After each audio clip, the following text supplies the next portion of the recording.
Sa mapagpalang araw mga kaibigan at mga kapatid kay Kristo, narito po muli ang Nimi Magarso Ministry ay magpapailan lang ng mga salita ng Diyos sa pamamaraang madali po nating maintindihan. Sa araw na ito, tayo po ay mag-aaral tungkol po sa pinagmulan ng sanlibutan ito at sa kalagitnaan ng kahirapan at mga kalamidad. At muli patungo tayo sa panibagong buhay at panibagong mundo. Mga kapatid, sa simula pa lamang ng panahon, ang Diyos ay naglikha ng isang tahanan na punong-puno ng kagandahan at kapayapaan. Isang lugar na kung saan ang lahat ng nilalang ay nagkakaisa sa pag-ibig at presensya ng tunay na Diyos. At ang lahat ng mga bagay na iyon ay ating nadarama. Bago po tayo magpatuloy, tayo po muna ay sumandaling manalangin. Dakila at makapangyarihan naming Ama, na sumasalangit ka, sa oras po ito, nagpapasalamat po kami ng iyong banal na presensya sa sumasa amin, sa pangunguna ng iyong banal na Espiritu, ay mahihayag namin ang katotohanan ito na kung saan na ang aming pinagmulan ay ang kagandahan ng sanlibutan ito. Subalit sinira ito ng kasalanan at may pangako ka na kami inyong inlika ng bagong sanlibutan. Kaya sa oras na ito, amin pong tinatagubilin ang lahat sa iyo. Patawarin kami saan man kami nagkulat nagkasala. Alang-alang pong lahat sa banal na pangalan ng aming tagapagligtas na si Jesus. Mga kaibigan at mga kapatid kay Kristo, dito po sa Henesis Kabanatang 1, talata po ay 31. Sa King James Version ay mababasa po natin ang ganito. At nakita ng Diyos ang lahat ng kanyang ginawa, at narito, ito'y napakabuti. Walang lungkot, walang takot, walang kamatayan. Ang mga halaman ay luntiang-luntian, ang mga bundok ay marangal at payapa. Ang mga ilog ay umaagos ng malinaw na tubig at ang hangin ay may dalang buhay at kalinisan. Iyan po ang pinagmula ng sanlibutan nung nilikha ng Diyos. Nakita niya ang lahat ay mabuti at napakaganda. Ang mga bundok ay magagandang tingnan sapagkat hindi po nasisira ang kalikasan. Naglulunti ang mga dahon. Nagaganda ang mga bulaklak. Walang takot, walang lungkot sapagkat walang kamatayan. Maging ang mga hayop ay mababait at magkakaibigan. Ang leon at ang tupa ay magkatabi at ang tao ay namumuno sa lahat ng may pag-ibig, hindi sa dahas. Opo mga kaibigan at mga kapatid kay Kristo. Noong panahon na magkaibigan ang leon at ang tupa, subalit nung magkasala ang sanlibutan ito, nahulog sa pagkakasala ang ating mga magulang, ginawang pagkain ng mga leon ang mga tupa at ang iba pang mga hayop sapagkat siya po ang hari ng kagubatan. Maging ang mga tao ay nag-iba po ang pag-uugali. Sila ngayon ay namumuhay sa dahas sa mga hayop. Pag nakakita lang ng ibon, agad-agad tiradurin o di kaya'y babarilin. Ang nasa isip kagad ay ang dahas. Walang pagmamahal. Nagbago po ang lahat. Anong sinasabi dito ng kapatid na Ellen G. White? Sa Patriarchs and Prophets, page 44, ang Eden ay isang simbolo ng kung ano ang layunin ng Diyos para sa buong daigdig. Isang lugar ng pag-ibig, kagandahan at kapayapaan. Doon ay walang hinagpis sapagkat ang Diyos ay kasama ng kanyang mga nilalang. Upo, lagi pong dinadalaw ng ating Panginoon Diyos sila Eva at sa Adan nung sila ay nasa halamanan ng Eden. Lagi silang kinukumusta. Ang Eden ay isang simbolo ng kung ano ang layunin ng Diyos para sa buong daigdig. Isang lugar ng pag-ibig, kagandahan at kapayapaan. Doon ay walang hinagpis sapagkat lagi po nating kapiling ang ating Diyos. Opo. Ang tahanang nilikha ng pag-ibig ng Diyos. Ang Diyos ay hindi lamang lumikha. Siya ang isang ama na nagmamahal sa kanyang mga anak. Ang kanyang layunin ay isang mundong nagkakaisa sa pag-ibig. Dito po sa Henesis, Kabanatang 2, ang talata po ay 8, patuloy siya siyam. At nagtanim ang Panginoong Diyos ng isang halamanan sa Eden, sa silanganan. At inilagay niya roon ang lalaking kaniyang nilalang. At pinalago ng Panginoong Diyos mula sa lupa ang bawat punong kahoy na kaaya-ayang pagmasdan at mabuting kanin. Ang mga punong kahoy, ang kanilang mga bunga. Isipin natin mga kapatid, ang bawat hininga ay malinis. Ang bawat nilalang ay payapa at ang puso ng tao ay puno ng kaligayahan sa Diyos. Yan po ang unang nilalang ng Panginoon na sanlibutan. Subalit, isang araw, ang kagandahan ng halamanan ng Eden ay nagkaroon ng kalungkutan nung mayroong isang malupit na bisita ang pumasok sa Eden. Si Lucifer, na kung tawagin natin ngayon ay si Satanas. Sa anyo ng ahas, siya dumalaw sa halamanan ng Eden. At sa isang maliit na pagsuway, ang kasalanan ay pumasok sa daigdig. Tandaan po natin, sa isang maliit lang na pagsuway, sa isang maliit na bungang kahoy, sa isang kagat, at sa pagkain ito, nahulog sa pagkakasala ang buong sanlibutan.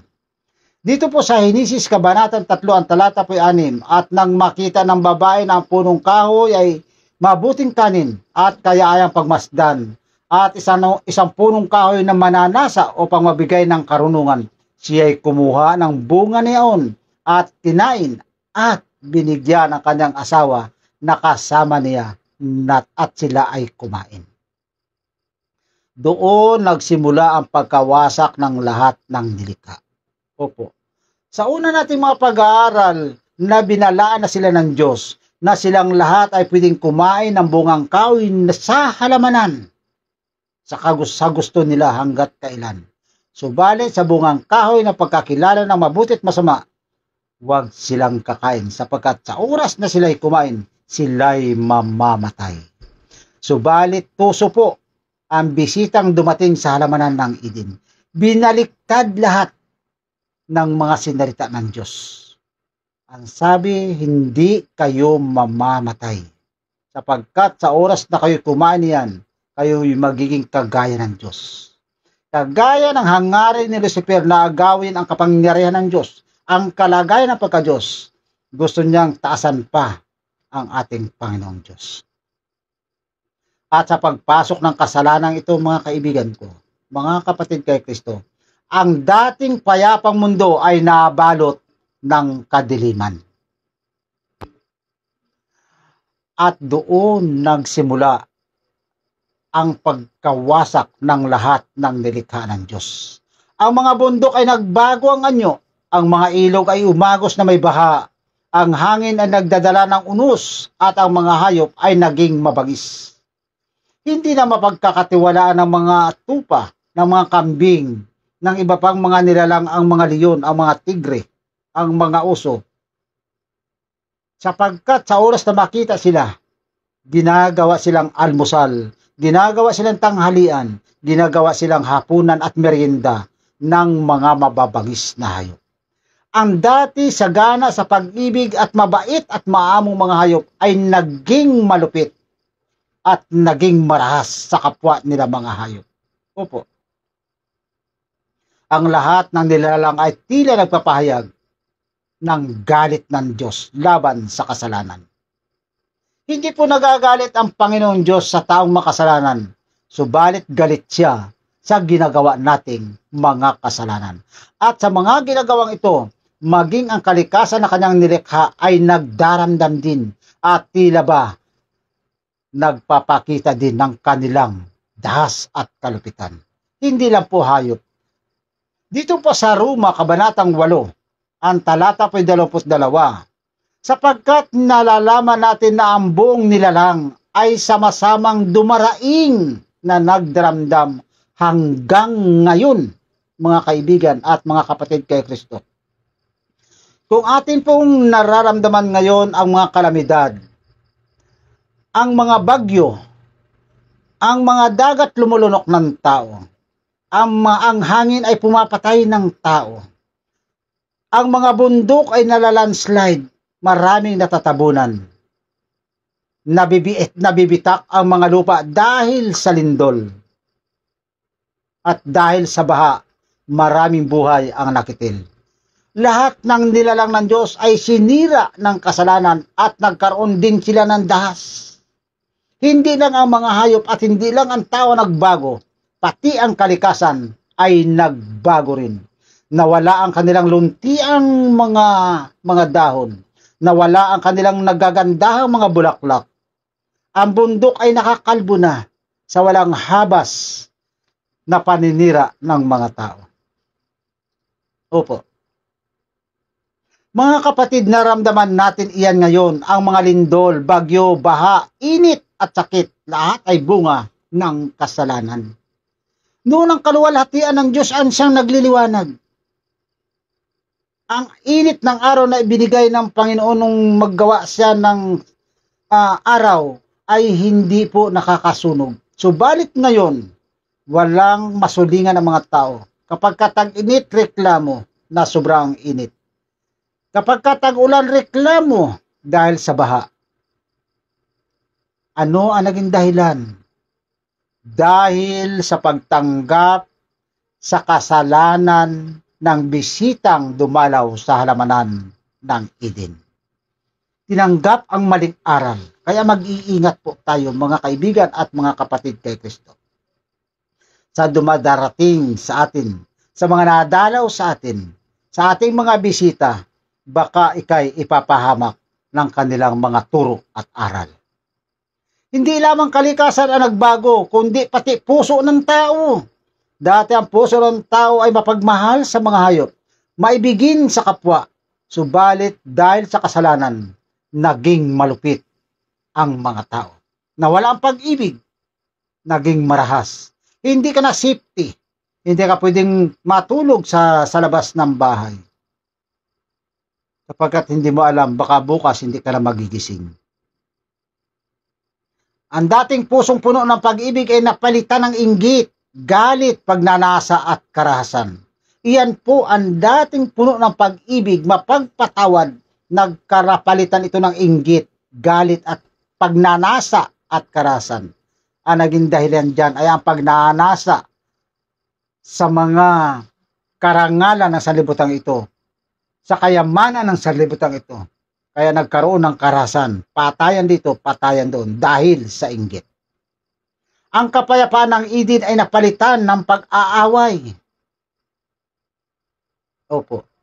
Anong sabi ng Henesis, Kabanatang 6, ang talata 5? At nakita ng Panginoon ang kasamaan ng tao ay laganap sa lupa, at ang lahat ng haka ng mga pag-iisip ng kanyang puso ay palagi na lamang masama. Hindi na po nagkaroon ng magandang pag-iisip, kundi ang laging nasa isip ng tao ay laging masama na lamang parati. Hindi natutuwa na ang kanyang kaibigan ay umaasinso sa buhay.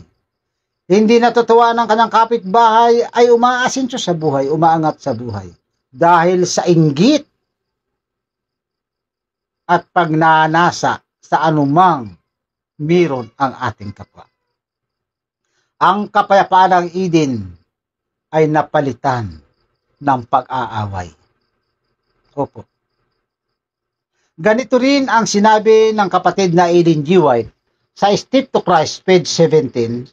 Ang kasalanan ay naghiwalay sa tao at sa Diyos. Ang puso ng tao ay naging upuan ng pagkamakasarili at kasamaan.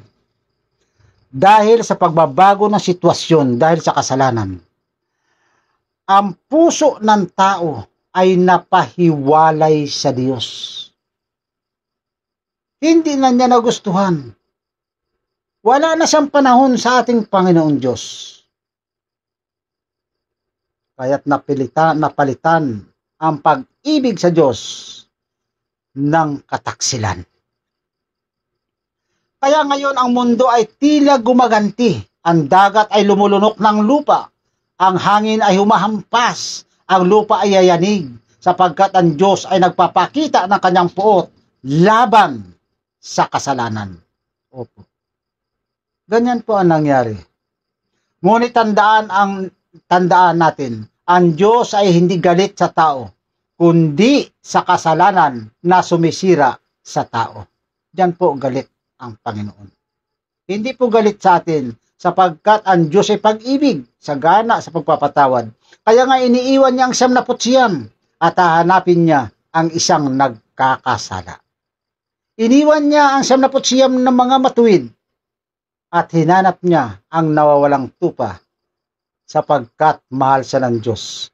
Kaya kung ikaw, kapatid ko, kaibigan ko, ay nasa lusak ng kasalanan ngayon, isa ka sa hinahanap ng Diyos, sapagkat mahal ka ng Diyos.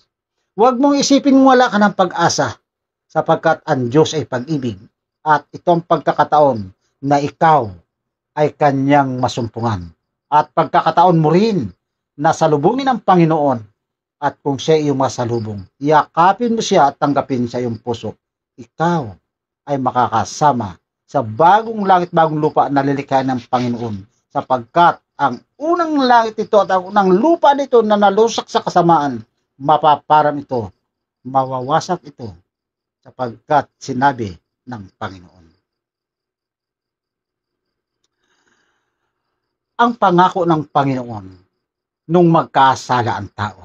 Ang una pong ibanghilyo ay nagsimula po sa halamanan ng Eden, hindi po sa panahon lamang ng anang isilang ang ating Panginoong Jesucristo.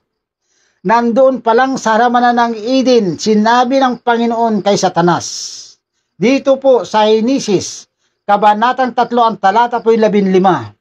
Sinabi ng Diyos, at papag-alitin ko ikaw at ang babae, at ang iyong binhi at ang kanyang binhi, ito ang dudurog ng iyong ulo, at ikaw ang dudurog ng kanyang sakong.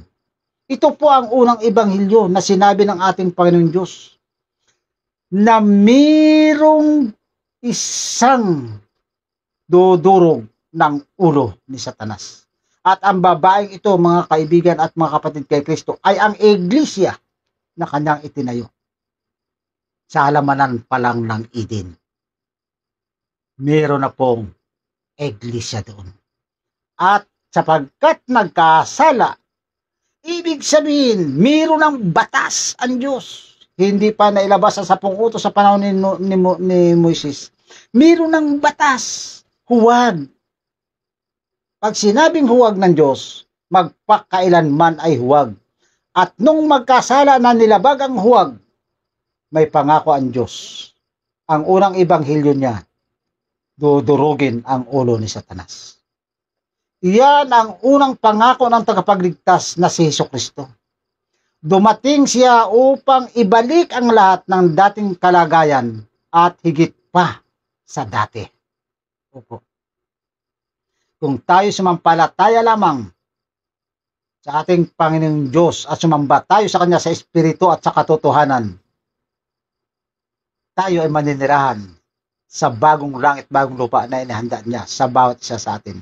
Ang kagandahan ng sanlibutan nung unang sinaiba at si Adan, ang lilikhain ng Panginoon ngayong huling kapanahunan para sa iyo at sa akin, kapatid ko, ay mas higit pa ang kagandahan. Gusto mo bang mapasama doon, kapatid ko? Tapusin mo ang video ito upang sa ganoon makakasama kita at makatagpo kita sa langit na bayan na inihanda ng Diyos sa bawat isa sa atin. Dito po ang sabi po ng kapatid na Ellen G. White sa The Desire of Ages, page 26. Si Kristo ay dumating upang ibalik sa tao ang larawan ng Diyos at upang papanumbalikin ang mundo sa ganap na pagkakaisa ng langit. Opo. Ano po ba ang larawan ng Diyos sa inyong pagkakaalam? Hetsura? Itong ating may ilong? Itong ating may mata, may buhok, may tainga? Hindi po. Ang larawan ng Diyos ay ang kanyang likas, sagana sa pag-ibig at mapagpatawad. Saan natin matatagpuan yan? Hanapin mo lamang ang 10 utos. Iyon po ang likas ng Diyos. Pag-ibig. Baka isipin natin na ang likas ng Diyos, walang laman at buto ang Diyos paano maging kalarawan ng tao. Kundi ang sinabi dito na tayo kalarawan ng Diyos sa kanyang likas, pag-ibig at mapagpatawad. Yun po ang likas ng Diyos. Ang karakter ng Diyos ay nasa 10 utos. Dito po sa Apokalipsis, Kabanatang 21 ang talata po ay 1 patuloy hanggang 4. Mababasa ang dakilang pangako at nakikita ko ang bagong langit at ang bagong lupa, sapagkat ang unang langit at ang unang lupa ay mapaparam na at papahirin ng Diyos ang lahat ng luha sa kanilang mga mata at mawala na ang kamatayan ni kalumbayan, ni iyak, ni sakit man, sapagkat ang mga dating bagay ay mapaparam na. Mga kapatid, darating ang araw na ibabalik ng Diyos ang paraiso, ngunit mas maganda pa sa dati. Na hindi na ito mawawasak kailanman at tayo'y makakasama ng Diyos magpakailan-kailanman. Ano lang ang kondisyon at ang dapat nating gawin? Kung gusto nating maranasan muli ang pag-ibig at kapayapaan ng Diyos, dapat tayong manumbalik sa Kanya. Ang unang hakbang, pagsisisi. Kung tayo'y nagpapahayag ng ating mga kasalanan, siya ay tapat at banal upang tayo ay patawarin. Unang Juan, Kabanatang 1, ang talata po ay 9. Yan po ang ating panghawakan. Pangalawa, pagsunod. Pag tayo nagsisi na sa ating mga kasalanan, kinakailangan sundin natin excuse me, kung ano ang likas ng Panginoon upang tayo ay maging kalarawan niya. Dito po sa Juan, Kabanatang 14, ang talata po ay 15. Kung ako'y inyong iniibig, ay tutuparin ninyo ang aking mga utos. Yan po. Marami nagsasabing kilala nila ang Diyos, iniibig nila ang Diyos. Subalit hindi ka naman tumutupad ng mga utos. Ito itinapon mo na at sinasabi mo pa, pinapangaral mo pang wala na ito. Hindi mo nakuha ang larawan ng Diyos. Wala kang matatamong kaligtasan. Kinakailangang ipahayag mo ito na kung ako, ang sabi ng Panginoon, ay inyong iniibig, tutuparin ninyo ang aking mga utos. Kaya doon sa nagsasabing wala ng mga utos, magbago ka ng pananaw sa buhay. Baguhin mo ang inyong prinsipyo upang ikaw ay maibig din naman ng ating Panginoong Diyos. Dito po si 2 Korinto, ang Kabanata 5, ang talata 17. Pagbabago ng buhay, ang pangatlo. Una ay pagsisisi at sumunod ka, pangalawa, at ang pangatlo, pagbabago ng buhay. Kaya kung ang sino man ay na kay Kristo, siya ay bagong nilalang. Opo, magiging bagong nilalang tayo. Paghahanda sa kanyang pagbabalik, magsitayo kayo at magtaas ng inyong mga ulo sapagkat malapit na ang inyong pagkatubos. Kinakailangan po tayo ay magsisi, sumunod at magbago ng ating buhay sa araw-araw sapagkat inihahanda natin ang ating sarili upang sa pagdating ng Panginoon tayo ay matubos. Lucas, Kabanatang 21, ang talata po ay 28. Mga kapatid, nakikita nyo ba ang mundo ngayon? Ang mundo ngayon, ligtas nga tayo sa ibang mga bagay. Subalit pag dumating ang baha, maraming buhay ang nabubuwis. Ang mga bundok nagkakaroon ng mga landslide, marami ang natatabunan. Ang mga puno natutumba at kung saan pa yung bahay ay doon pa bumabagsak. Maraming buhay ang namamatay. Ang hangin, maraming nilipol na buhay. Ang dagat, kumakain din ng buhay. Ang lupa nabibitak at marami ang nahuhulog doon. Mga kapatid at mga kaibigan kay Kristo, nagpaparamdam lamang niya na ang Panginoon ay malapit nang dumating. Kagutom sa iba't ibang dako. Mga pag-aaklas ng mga tao, isa pong palatandaan ng kanyang ikalawang pagparito. Ang mga bagyo, lindol, digmaan, gutom at karamdaman, lahat ng ito ay pag-paalala na ang mundo ay naghihingalo na sa kasalanan.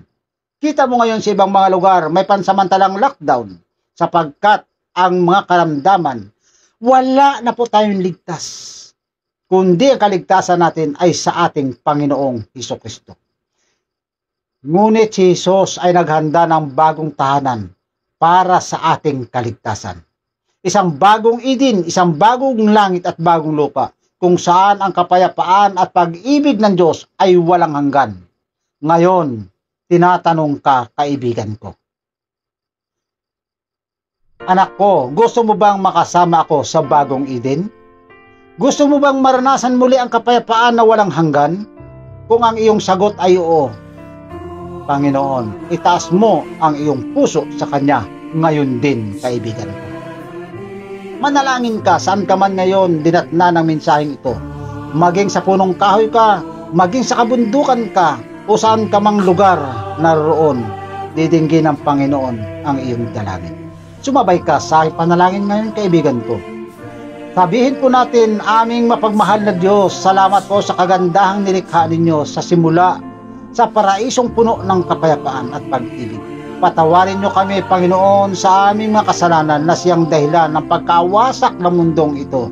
Linisin ninyo kami sa dugo ng aming Panginoong Hesukristo at ibalik ninyo sa amin ang bagong puso na may kabanalan, sagana sa pag-ibig at pagsunod. Turuan nyo kaming mamuhay sa pag-ibig, pag-asa at pananampalataya habang hinihintay ang kanyang pagbabalik. Naway sa bagong langit at bagong lupa kami magkakasama-sama ninyong mamumuhay magpakailan-kailanman.